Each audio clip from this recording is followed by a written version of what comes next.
My name is Elijah Ferguson, and I spent my entire early 20s battling stage 4 cancer. Turned out to be a 9-inch tumor inside of my chest. And through almost 5-year period, multiple treatments, and eventually a stem cell and bone marrow transplant, I finally made it out the other end. And I'm alive, happy, and well to this day. So a lot of blessings have come from that.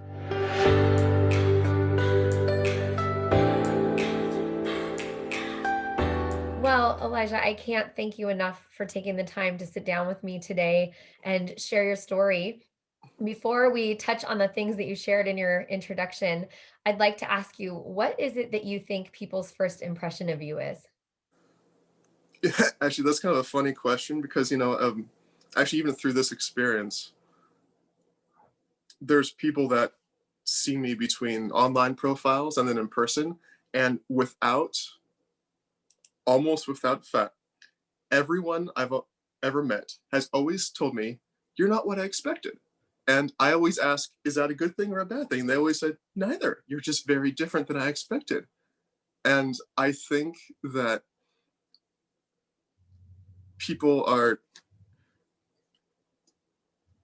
always pleasantly surprised at how nice I am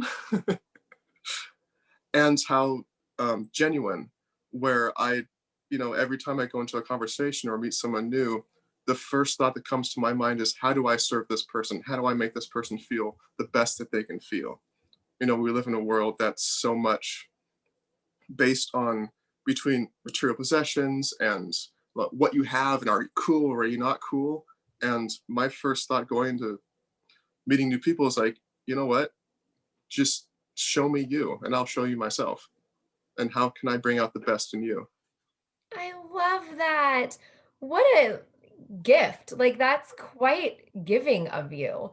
But I do have a question. So you say Totally. that people often tell you that you're not what I expected. Has anyone shared with you what they quote unquote expected?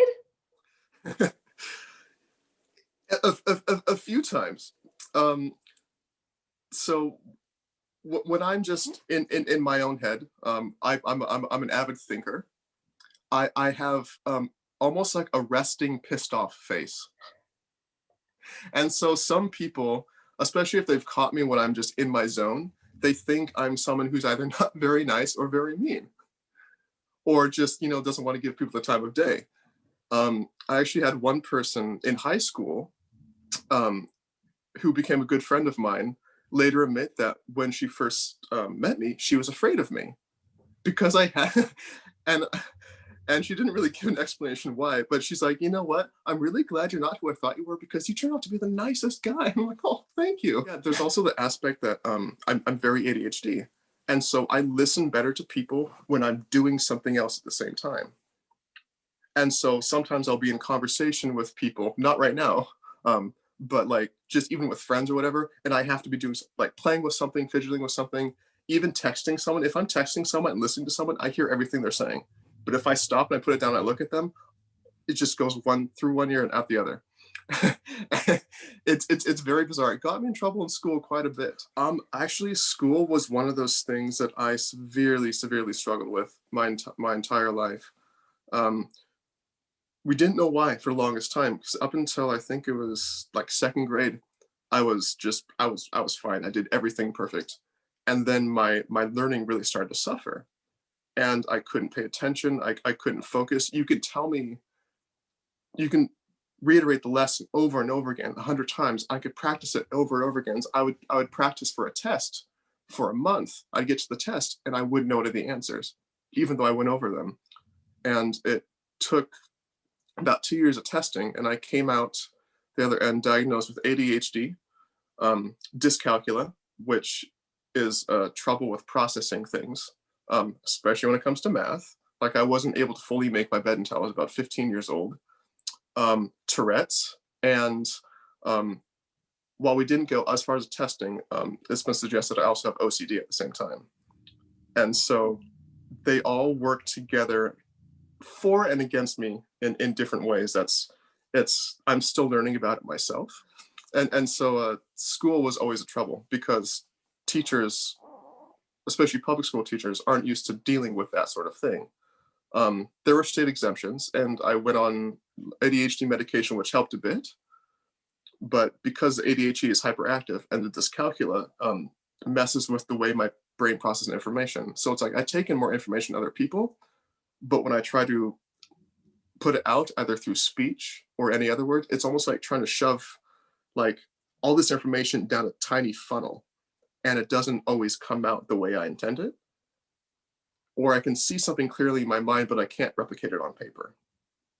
And so it took many years of self-discovery to learn how to work that into the real world. And so it was very challenging from that standpoint. And I luckily was able to graduate from high school with the help of some very understanding and forgiving teachers and a lot of help from just family and friends that were able to just have my back and understand what I was going through at the time. I love it. I am so grateful that you had support Mhm. and understanding people that were open to working with what you were working with. It made all the difference in the world. I could not Yeah. have done it by myself. I know that for a fact. So I have a question about something that you said. You said that you couldn't fully make your bed until you were about 15. Yeah, so dyscalculia, it's a lot of people refer to it as almost number dyslexia, which is a yes, it is, and it's not a very accurate term. So, for example, it's like I still to this day cannot read an analog clock without taking a minute to really count on my fingers in a way that makes sense. And sometimes I have to count it twice. It's how my brain processes. So when you make a bed, there's four corners, right? And you pull a sheet under one corner and then another corner. And even though I knew in my mind, I can see exactly what I needed to do, the moment I went to do it, my brain would like almost stutter. And I would like put in a corner and then I'd put in another corner and then one corner would untuck and I'd figure out what happened wrong. And it would take me about 15 minutes. I could do it, but afterwards I felt so mentally drained that eventually I'm like, I'm 15, but mom, can you please help me make my bed? And eventually doing it enough, even conversations were hard. Doing it enough though and practicing made it so I'm fluent. And so when I was growing up, I would stay up till like 1 o'clock in the morning. I'd go to bed at 8 and stay up till 1 o'clock in the morning, rehearsing conversations that I would have in real life in my head, so that I can go out into the world and have this normal conversation that I have with you. Otherwise, it's like it still happens sometimes where I'll say something, but the words come out in different orders. Touch on for me, if you will, just a few of the therapeutic programs or things that you were involved in to progress along to where you are today. So when I went through testing, I went through this institution. It's called Lindenwood Bell. It was in Seattle area. That was available at the time. And honestly, at that point, there was no skill development. It was they just wanted to figure out what I had. And they figured out between the ADHD and the dyscalculia, which on their own are very manageable, but put together, they contradict each other. So the ADHD is like all this stuff happening at once. And then the dyscalculia is having trouble with the process of putting that information out. And so your brain's like, get it out there. And the dyscalculia is like, I need to organize it first and put it in the right order. Except it doesn't always put it in the right order. And so like in conversations that I'm not familiar with or talking about a topic that I've never talked about before, it I have to talk very slow so that I can put the words in the right order to make the sentence make sense. And so when it came to actually developing stuff, I developed it on my own to give myself that sense that, you know what, I can be in this world and I can be successful at the things that I put my mind to. And so it was a lot of, you know, staying up late at night, rehearsing conversations, thinking about all the aspects conversations can go, all the different topics that they can lead to, and then rehearsing those topics just in case those came up. To me, it's extremely fascinating because you have this process and you're literally, people in business have meetings and they think about the conversation and where things could go for a meeting, but you're doing that process for everyday conversation. And Yeah. that's fascinating to me that that it took that much work for you to build, I'm assuming, confidence in communicating and comfort level with communicating. Yeah, luckily it's not nearly as much work as it used to be. It's gotten to the point that I'm so good at it that, like, for this interview, for example, it's like I went over it in my mind in less than 5 minutes. I'm like, okay, I got this. I'm really glad that this was an easy conversation for you to prepare for because I definitely would not want to provide undue stress or anxiety in any way, Not at especially as all. someone who suffers from anxiety. In your introduction, you mentioned in your early 20s going through a journey with cancer. Um, Mhm. do you want to talk about getting diagnosed and a little bit about that journey? Yeah. So first of all, I think it's important to know. So I grew up an athlete. I was actually a dancer first. And so I did competitions. I eventually ended up teaching, and so I'm a very physical person. You know, that's where my skill sets lie. I'm a very physical person. When it comes to my body, I excel at almost everything that I put my mind to there. And I ended up being a track athlete later, where I got accepted into a junior Olympic track team. And then, so after high school, I take a year off, and all my friends are going to college. And I'm feeling like at this point in my life that, oh, I struggled through school. I'm gonna be left behind. I need to go to college. And my first thought was like, first of all, I suck at school. What does that look like? But I can run really fast if I want to. And so I decided I'm going to go to like the easiest liberal arts school I can think of, which was Evergreen State College, um, um, at the Washington Capitol in my state, and join the track team and just see what happens. And the coach, based on my records as a freshman, said, "Hey, if you can meet and exceed where you were as a freshman in high school, we can talk about scholarship options for next year." And I'm going, cool. And so in my mind, track was the only thing, even though I didn't like competing, I hate competing. It's just like, I don't care who wins. I can win all the meets. I don't care. It means nothing to me. But track for me became the only way I was going to be successful in anything in my life. I started running at Evergreen, and I stayed the exact same. Like nothing changed. I didn't get stronger. I didn't get faster. I didn't improve in anything. I just stayed like this baseline. About 3 months in, I started having problems breathing, where I would run like even halfway around the track, not even run, I would lightly jog halfway around the track, and I would be stopping to catch my breath, and everyone is just flying past me. It was actually my mom who came back for spring break to pick me up, and she didn't even say hi. She looked at me and she said, "We're taking you to a doctor." And then I got in the car and we left. And I'm like, "Mom, it's no big deal. I'm just kind of feeling down or whatever." She's like, "No, we're going to a doctor." And it's a good thing because not long after that, I was walking up 2 steps. I took 2 steps in a flight of stairs and I was out of breath. My joints swelled up. My knees, my ankles, my wrists, my elbows, everything swelled up. And by the time we got to the doctor's office, you had to walk these stairs, and I could hardly get up the stairs to get to the doctor's office.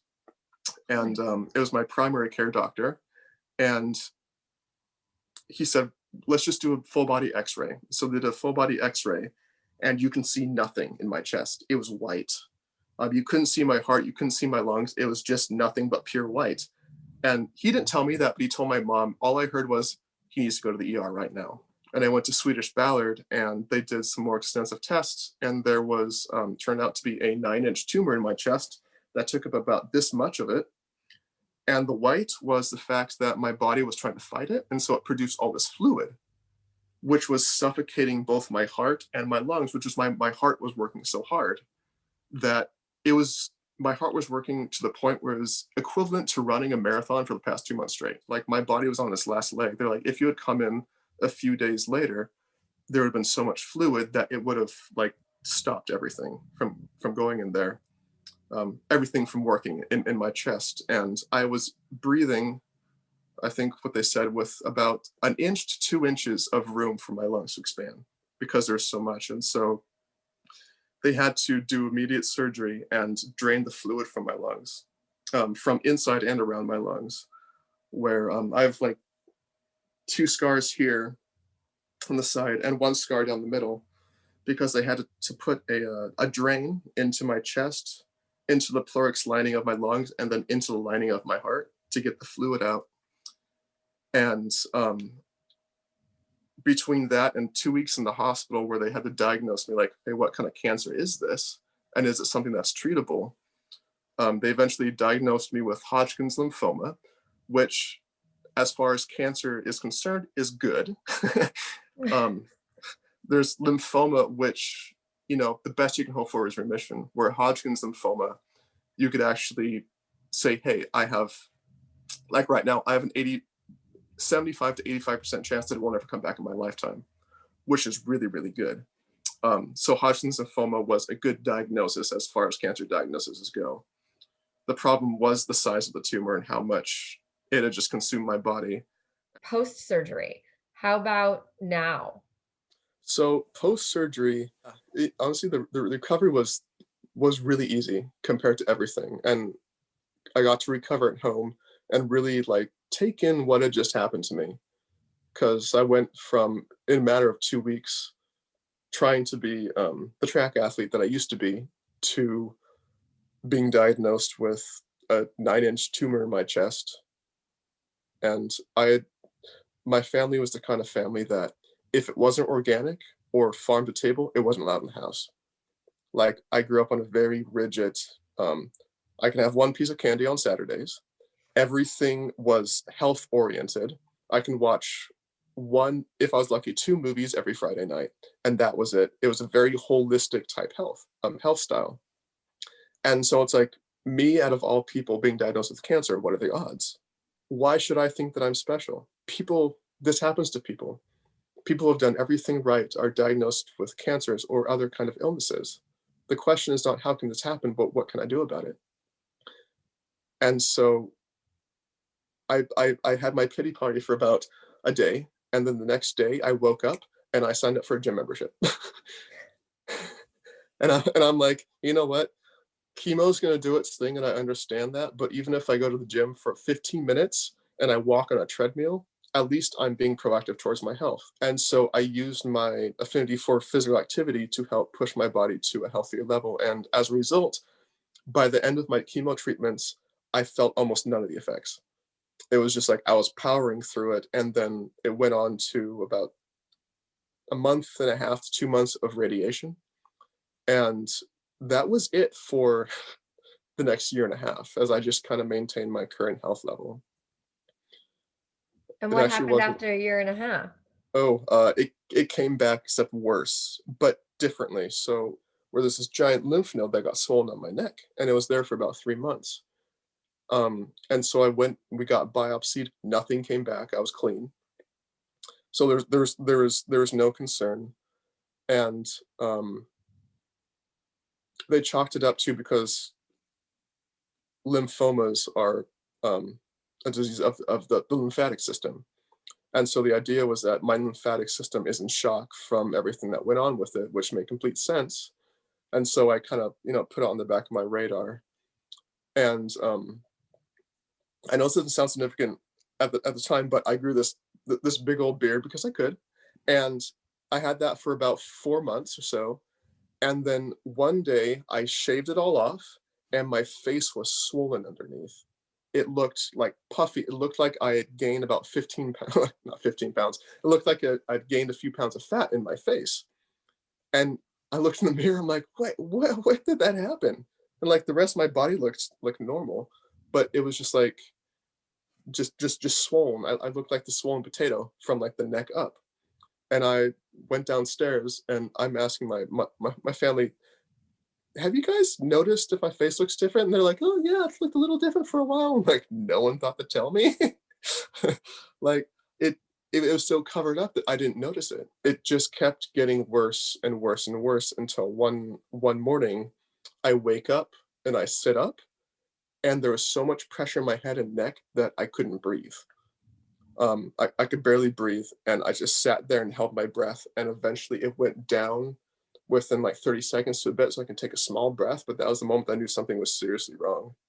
That whatever they said it wasn't actually that. And from For the next, I want to say like 4 months, I slept propped completely up because I couldn't lie down without fluids building up in my face and my neck, making it really almost impossible for me to breathe.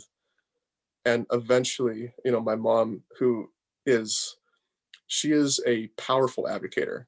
Like, if doctors won't see you, oh, they'll see you after she's done talking with them. She pushed for about a month and a half, and then finally they agreed to come and get a scan. And turns out that the tumor had started growing again, but it grew sideways into the main artery, and it was suffocating the artery, which is keeping the fluids up in my head. It's called, you can Google it. It's called SVC syndrome.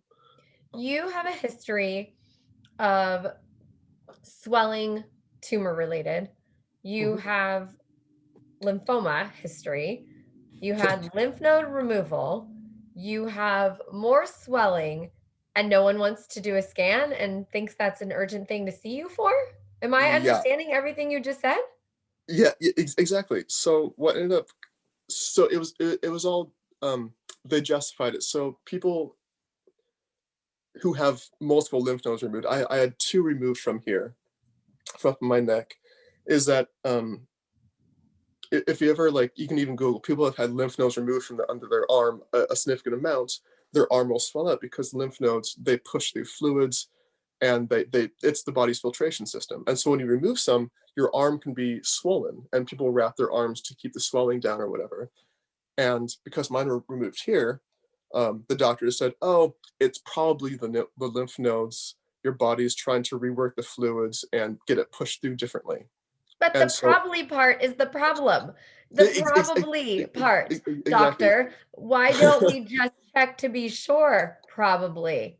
It wasn't until, I woke up and I can barely breathe that I'm like, "Mom, we need to do something about this because even if this is lymph nodes, this is not working for me." I was afraid that I was going to wake up one day. Sorry, I was afraid that I was not going to wake up one day because I'd suffocated, like, from the swelling. And yeah, it took about a month and a half to really get them to take this seriously. Oh, I'm with your And mom. I would have been in the office on the phone. Yeah. Mm. oh yeah, she was calling them daily. She was like, "Hey, this is happening. This is not normal. I know you say this is what it is." And in all fairness, at least from our perspective, it sounded like a rational explanation. Once they did decide to do something about it, did it look very similar to the initial course of treatment for you? No. Um, I think I went through 3 different kind of chemotherapies. The first one had, uh, enough of an effect that it went down a tiny bit. Sorry, the small one went away completely. The big one went down a tiny bit, but almost nothing changed. I was on prednisone, which was to help with the swelling, so it brought the swelling down a little bit and allowed me to sleep mostly laying down, propped up a little bit. But it wasn't until like the third chemo treat, sorry, the third regiment, that, um, they started talking about, uh, a bone marrow stem cell transplant. So, which is, an incredibly high dose of chemotherapy, so hard that it'll wipe out the cancer, but it also wipes out all the good cells in your body and completely wipes out your immune system 100%. Um, so they were thinking I was going to have to do, there's an allo and an auto transplant. Um, I might have them mixed up, but one of the versions is when they take your own stem cells, and then when your immune system is completely gone, they reintroduce your stem cells because that's what produces the immune system. And it'll graft onto your bone marrow and you'll start producing immune system. And then the second one is where they take a host, a donor who has, a similar blood type to you, and hope it does the same thing. So they thought I was going to have to do both, where I was going to have to have my own stem cells taken out and have a donor stem cells and do two transplants, which would have been more of a nightmare than having one transplant was, because having no immune system is not fun. It feels like your entire body turns against you. Just acne all over the place. My tongue, like half of my tongue, just completely like ripped off the top layer of it. You get your own stem cell transplant from your own cells. Um, And have you been cancer-free ever since now? Uh, I believe so. And the SVC is still there slightly. It's not an everyday occurrence, but when I wake up, there's slight puffiness right here. But other than that, it's mostly gone as long as I don't eat like inflammatory foods. Like if I drink a lot of alcohol, I'll wake up and my face is like anything that has inflammatory foods. And so luckily I love eating a clean diet. It's it's what I grew up doing. And so it's very easy for me to keep that down and not have to worry about it. Oh, what a blessing. I mean, Yeah. that's very lucky that you that your mom had you grown up that way in preparation, unfortunately, for everything that you've been through. Yeah, it's almost like my entire upbringing prepared me to survive this in one way or another. In the end, it's like I look back on all of this and how much growth I was able to do in that time and the opportunities that it's led to speak in front of audiences and how many people that have reached out to me like you absolutely changed my life. You inspired me to be the best version of myself. um, I'd post on certain pages and I get thousands of reviews and comments saying like you helped me move on from whatever was going on in their life, and how many people that I have talked to and haven't even talked to that my story has impacted so much, it makes it all worth it. It's like I as much as I would never want to go through it again, I'm so glad I went through it for the purpose that it has given me in my life. I'm beyond inspired by you. Thank you. And I can definitely see where people would reach out to you and tell you how you've impacted them because we've been talking for quite some time and it's had quite an impact on me. You are inspirational, you are brave, and you've had so many things happen in such a short life so far. Yeah, yeah. And to have the outlook that you have and say how grateful you are for the experiences and what they've brought to your life is incredible to me. Well, the mindset is everything, and I'll never forget being in the cancer institutes, and everybody looked so unhealthy. They were in such bad moods. It was all about, you know, life is happening to them, and they're the victims. And I look around and I'd see how unproductive that was, and it's like I have my own pity parties. And when I was struggling with the SVC and the swelling, for about 6 months, that whole process, I didn't do anything. I was just depressed. It got to the point leading up to transplant, like, I don't care. Like, whatever happens to me happens. I was very numb. Like, these kind of feelings you can't escape. But there's always that, if you give yourself that little glimmer of hope in the front. And I am just at the point in my life where I'm looking at, all right, so what do I want to be? Like, who do I want to be? And what do I want to do? And so I have a plan to, I'm moving in April to move out into a place by myself and just figure out who I am now and do the things that suck. Well, that sounds very exciting though, because you It have is. the ability and you're blessed to have come through everything that you've been through. And I'm very glad that you are healthy. And Thank I'm you. very glad that you're here to share your story. Um, I have two questions for you to kind of close out our conversation. One is, what is something that would surprise people to know about you? Oh my gosh. What would people, what I told you wasn't surprising enough? Um, what would surprise people to know about you? I can easily just like marathon the entire Lord of the Rings trilogy and be happy with my life. Like, Love that. I love that. So I want to touch on one thing that you said before I ask you the final question to close out our conversation. You said that you were diagnosed at 20 and you're now 27 and you're gonna, take the steps now to start really living your life. Tell me one thing that you'd like to see yourself accomplish in the next 3 years. I mean, there's so many. My biggest one right now is learning to be self sufficient. I mean, I had that problem with between the ADHD and the dyscalculia and the OCD kind of combining, and I'm actually currently in the the process of finding help for that. Um, looking at ADHD medication so I can sit down and do one thing for more than 15 minutes without my mind completely going numb. Um, and I'm really looking forward to the point where I look around me and I have everything that I need to make it on my own. Like my health is good. I don't have to worry about am I close enough to a doctor in case something happens. Um, I have a stable income and I don't have to worry about am I going to have to start looking for a job or if am I even healthy enough to work and enough to make a living, and do I have a stable place to live where I don't have to worry about who am I going to live with next. Right now I'm renting an apartment with a friend of mine, so we can both afford to do this together, and is for the first time I want to be on my own, and I want to fall in love with myself so that I can have more love to give to others. It And circles right right now, back to what you said.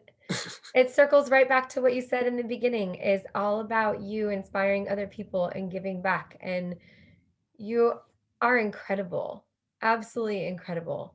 And I hope that you get everything that you want.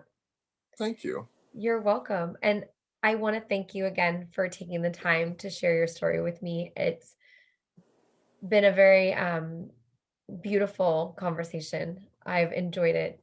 And I want to ask you one final question. Totally. So, as you're moving through your next steps and you're out and about, if you could hold up a sign that said one thing about you, what would you want people to know about Elijah? One thing about me. Huh. I like that question. That's a good question. Thank you. Don't tell What anyone. would I It's my want? favorite one. One thing that I want people to know about me, that I'm okay. Like, despite everything,